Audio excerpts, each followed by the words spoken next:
जय माता दी दोस्तों। प्रतिवर्ष माघ मास की कृष्ण पक्ष की चतुर्थी को तिल यानी संकटी गणेश चतुर्थी व्रत मनाया जाता है।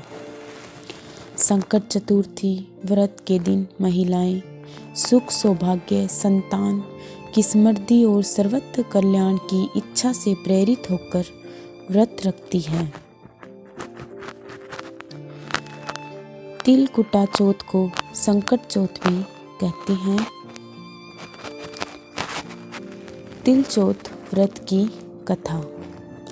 एक शहर में देवरानी जेठानी रहती थी। जेठानी अमीर थी और देवरानी गरीब थी। देवरानी गणेश जी की भक्त थी। देवरानी का पति जंगल से लकड़ी काटकर बेचता था और वह अक्सर बीमार रहता था। देवरानी जेठानी के घर का सारा काम करती और बदले में जेठानी बचा हुआ खाना, पुराने कपड़े आदि उसको दे देती थी। इसी से देवरानी का परिवार चल रहा था। माघ महीने में देवरानी ने तिल चौथ का व्रत किया। 5 आने का तिल व गुड़ लाकर तिलकुट्टा बनाया। पूजा करके तिल चौथ की कथा सुनी और तिलकुट्टा को छिंके में रख दिया और सोचा कि चांद उगने पर पहले तिलकुट्टा और उसके बाद ही कुछ खाएगी। कथा सुनकर वह जेठानी के यहाँ चली गई। खाना बनाकर जेठानी के बच्चों से खाना खाने को कहा तो बच्चे बोले, माँ ने व्रत किया है और माँ भूखी है। जब माँ खाना खाएगी हम भी तभी खाएंगे। जेठ जी को खाना खाने को कहा तो जेठ जी बोले, मैं अकेला नहीं खाऊंगा। जब चांद निकलेगा तो सब साथ ही खाएंगे। जेठानी ने कहा कि आज तो किसी ने अभी तक खाना नहीं खाया, तुम्हें कैसे दे दूं? तुम सुबह सवेरे ही बचा हुआ खाना ले जाना।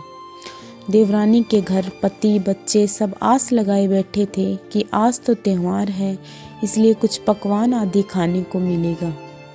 परंतु जब बच्चों को पता चला कि आज तो रोटी भी नहीं मिलेगी तो बच्चे रोने लगे। उसके पति को भी बहुत गुस्सा आया। कहने लगा कि सारा दिन काम करके भी तुम 2 रोटी नहीं ला सकती तो क्या काम करती हो। पति ने गुस्से में आकर पति पत्नी को कपड़े धोने से मारा।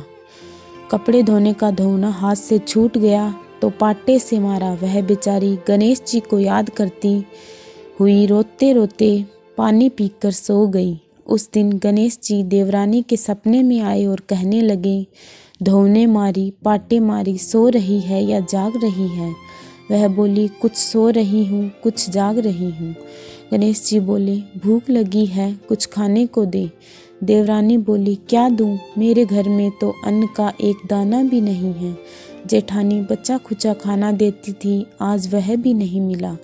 पूजा का बचा हुआ तिलकुट्टा छींके में पड़ा है, वही खा लो। तिलकुट्टा खाने के बाद गणेश जी बोले, धौने मारी, पाटे मारी, निमटाई लगी है, कहाँ निमटे? वह बोली, यहाँ यह पड़ा घर, जहाँ इच्छा हो वहाँ निमट लो। फिर गणेश जी बच्चे की तरह बोले, अब कहाँ पहुँचूँ?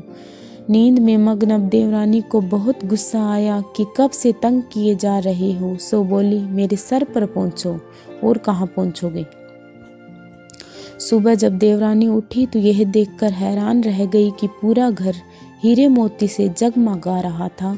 सिर पर जहाँ विनायक जी पहुँचनी कर गए थे वहाँ हीरे के टीके व बिंदी जगमगा रहे थे। उस दिन देवरानी जेठानी के यहाँ काम करने नहीं गई। बड़ी देर तक राह देखने के बाद जेठानी ने बच्चों को देवरानी को बुलाने भेजा। जेठानी ने सोचा कल खाना नहीं दिया इसलिए शायद देवरानी बुरा मान गई है। बच्चे बुलाने चले गए और बोले, चाची चलो, माँ ने बुलाया है, सारा काम पड़ा है। देवरानी ने जवाब दिया, अब उसकी ज़रूरत नहीं है, घर में सब भरपूर है गणेश जी के आशीष से। बच्चों ने घर जाकर माँ को बताया कि चाची का तो पूरा घर हीरे मोतियों से जगमगा रहा है। जेठानी दौड़ती हुई देवरानी के पास आई और पूछा कि यह सब हुआ कैसे। देवरानी ने उसके साथ जो कुछ हुआ वो सब कह डाला। घर लौटकर जेठानी अपने पति से कहने लगी कि आप मुझे धोने से पीटो और पाटे से मारो। उसका पति बोला कि भली मानस, मैंने कभी तुम पर हाथ भी नहीं उठाया, मैं तुम्हें धोने से और पाटे से कैसे मार सकता हूँ। वह नहीं मानी और जिद करने लगी। मजबूरन पति को उसे मारना पड़ा। उसने ढेर सारा घी डालकर चूरमा बनाया और छींके में रखकर सो गई। रात को विनायक जी सपने में आए और कहने लगे, भूख लगी है, क्या खाऊं?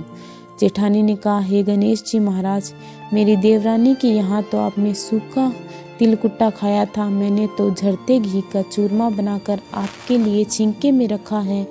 फल और मेवे भी रखे हैं, जो चाहे खा लीजिए। बाल स्वरूप गणेश जी बोले, अब निमटे कहाँ? जेठानी बोली, उसके यहाँ तो टूटी फूटी झोपड़ी थी, मेरे यहाँ तो कंचन के महल है, जहाँ चाहे निपटो। फिर गणेश जी ने पूछा, अब पहुँचूँ कहाँ? जेठानी बोली, मेरे ललाट पर बड़ी सी बिंदी लगाकर पहुँच लो। धन की भूखी जेठानी सुबह बहुत जल्दी उठ गई। सोचा घर हीरे जवाहरात से भर चुका होगा, पर देखा तो पूरे घर में गंदगी फैली हुई थी, तेज बदबू आ रही थी। उसके सिर पर भी बहुत सी गंदगी लगी हुई थी। उसने कहा, हे गणेश जी महाराज, ये आपने क्या किया? मुझसे रूठे और देवरानी पर ठूठे। जेठानी ने घर और की सफाई करने की बहुत कोशिश करी, परंतु गंदगी और ज़्यादा फैलती गई। जेठानी के पति को मालूम चला तो वह भी बहुत गुस्सा हुआ और बोला, तेरे पास इतना सब कुछ था, फिर भी तेरा मन नहीं भरा। परेशान होकर चौथ के गणेश जी से मदद की विनती करने लगी। गणेश जी ने कहा, देवरानी से जलन के कारण तूने जो किया था, यह उसी का फल है। अब तू अपने धन में से आधा उसे दे देगी, तभी यह सब साफ होगा। उसने आधा धन बांट दिया, किंतु मोहरों की एक हांडी चूल्हे के नीचे गाड़ रखी थी। उसने सोचा किसी को पता नहीं चलेगा, और उसने उस धन को नहीं बांटा।